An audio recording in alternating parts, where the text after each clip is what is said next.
What is up, guys? This is Tcg Sam here, and in today's video I'm coming at you guys with a replay of my virtual world deck against Sky Strikers, which I ran into during my climb up the Duelingbook ladder, and I just really want to show this duel off just to show how good of a matchup virtual world has against Sky Strikers. But before we begin, I just want to ask you guys to please remember, if you haven't already, be sure to leave a like, comment, subscribe, because it really helps keep me motivated to keep posting more videos like this, and it really helps the channel out. With that being said, let's just hop straight into it. So getting into the duel, we win the rock, paper, scissors. We get to go first, and our opening hand is really good. GG, Phantasme, Desires, Lulu, Chuchi. You may notice Phantasme is in my main deck. The reason for this is I was testing Phantasme during this time over a card like Imperm, but ultimately switched back to the Imperm and sided the Phantasme instead, which I think is correct. But you're going to see it doesn't really matter in this match. Our opponent opens Ego Booster, Veiler, Multi-Roll, Anchor, Hornet Drone, so it's not a terrible hand. They definitely do want to go second. Going first, it really wouldn't have made much of a difference anyways for me, especially since I would have been able to drop Phantasme. But anyways, going first, I decided to start with Desires. The reason I do that is like, I don't need to normal summon GG and then activate Lulu to get like the Chuchi out of my deck, since I already have a copy of Chuchi in my hand. I always like to make sure I have at least access to one copy of Chuchi before I do Desires or anything, because like you can see here, even though we ultimately banish our other Chuchi and all three of our Qinglongs, like this is a terrible Desires. We banished all three Qinglongs, a Chuchi, and a Drivers. Like we would have lost to duel as well. But you can see here that we're actually still able to play because Lulu's able to send Shan Wu to add a Kowloon to hand. Even though Kowloon is dead, we literally have 0 targets in our deck. It's like all the Chuchis are gone, all the Qinglongs are gone. But you're going to see it's not going to matter because I do a play here where I'm essentially trying to trigger Nian Nian to summon itself and then use it in a synchro as synchro material to banish it and shuffle back a Qinglong, because I absolutely kind of need to get Qinglong back into circulation. So we do shuffle back a Qinglong, but you're going to see here that we also use the effect of Jean Wu to summon back Lulu, tuning away the Lulu and the GG for a copy of Charge Warrior.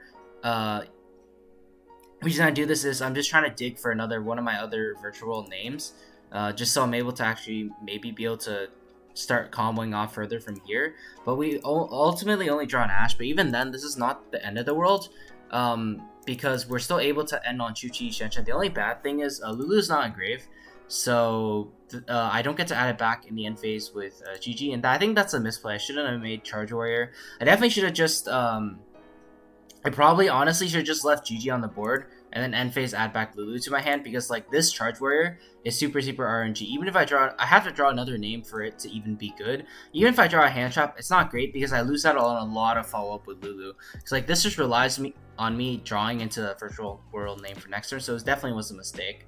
But our opponent draws Bell for turn, starts with Anchor, goes Hornet Drones, then on summon I use Chuchi. The reason I do that is because you want to be playing around a card like Ego Booster, because you might be saying, oh, why not let him go into a link, let him waste the link, or waste his battle phase if he goes high outtake, but then you just lose out to a card like Ego Booster. Whereas here, once they clog up their main monster zone with the token, they're going to have no way to activate any of the striker spells in response to this, so you're absolutely safe to pop Chuchi here. Like, sure, if he has Ray, it is what it is, but at least we trade 1 for 1 this way, and if that's his only monster, like it is in this case, we just win. Because you can see, like, if we had let him summon a monster, he would have Ego Boosted us, and he would have been able to actually play. But he just scoops it up here.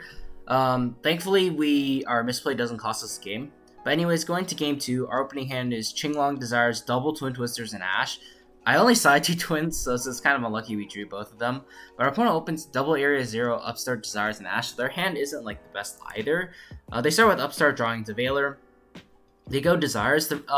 I do personally like Ash and Desires against Strikers, because since they are such a slow deck, even a little bit of card advantage that helps them, even if they trade 1 for 1 with you, it can be really bad for you, because eventually their engine is going to out-resource yours if they get to play the longer game, because essentially their cards become 2 for 1s once they get 3 spells engraved.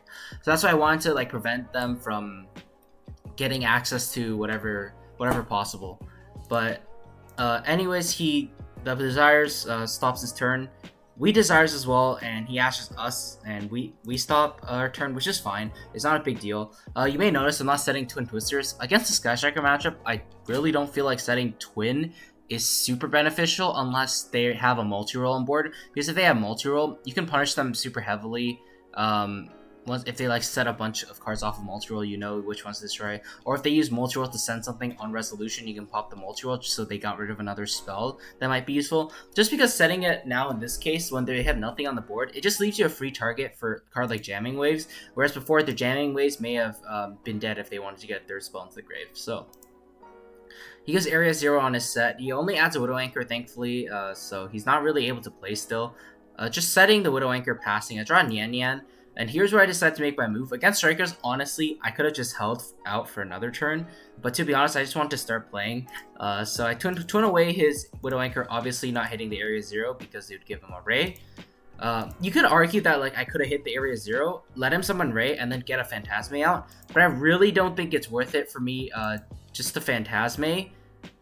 Letting him get access to his like main engine and just letting myself get a Phantasme. Even though Phantasme is really good, I figured at this way, I have a very scuffed combo with just the Nian Nian and Lulu, and I will have a follow-up for next turn guaranteed with the Lulu. So I figured it was okay. I can keep the Phantasme if he actually draws a Ray or something next turn. I discard Twin for Qinglong, normal summon Nian Nian, activate Lulu. I dump Chu-Chi to add Kowloon.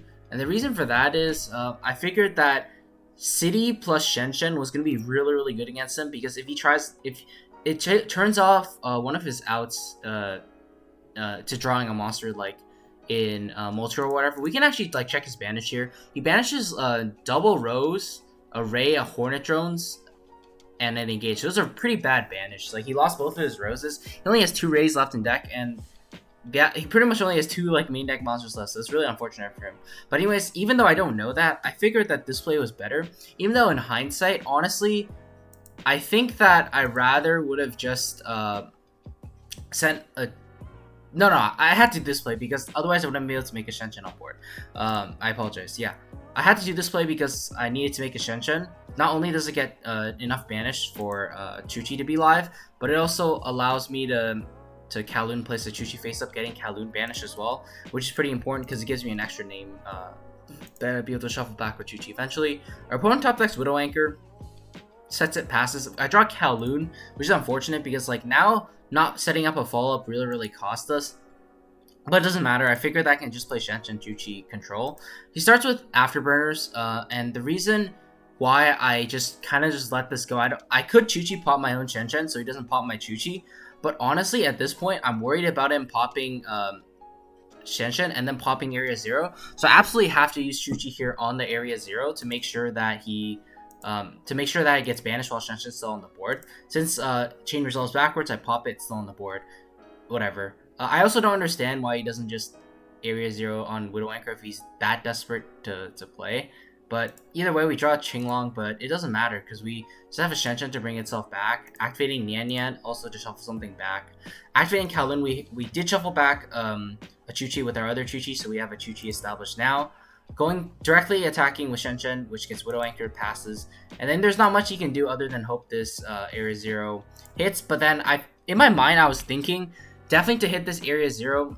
The reason being, if he's setting a card, it's most likely going to be dead. Well, obviously it's not Afterburners, although I see what I just used it. It must be a quick play spell, which means it's dead for this turn after he sets it. And after I pop this Area 0, like I can just safely assume that he wouldn't have access to a card like Engage or Ray or whatever. I just want to make him not have access to any of those. Even that last card's been in his hand for so long. Obviously, I knew at this point it wasn't a Ray. And even if he summons Ray, like it's not the end of the world because if the last card is Ray, the Ray still gets banished because of Shen.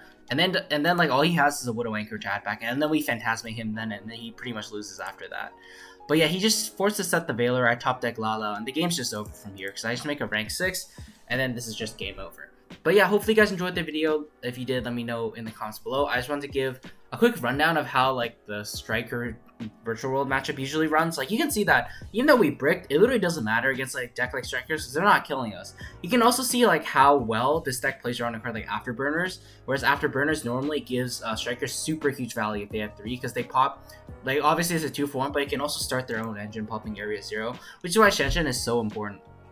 Even just Shen Chu-Chi alone against Sky Striker should just be enough for game. But yeah, let me know what you guys thought of the duel in the comments below. I know I made a few misplays, but I hope you guys were able to learn from this, and hopefully it gives you more insight into both of these decks, because you will be seeing a lot of them in the meta. With that being said, I will see you guys soon. Take care.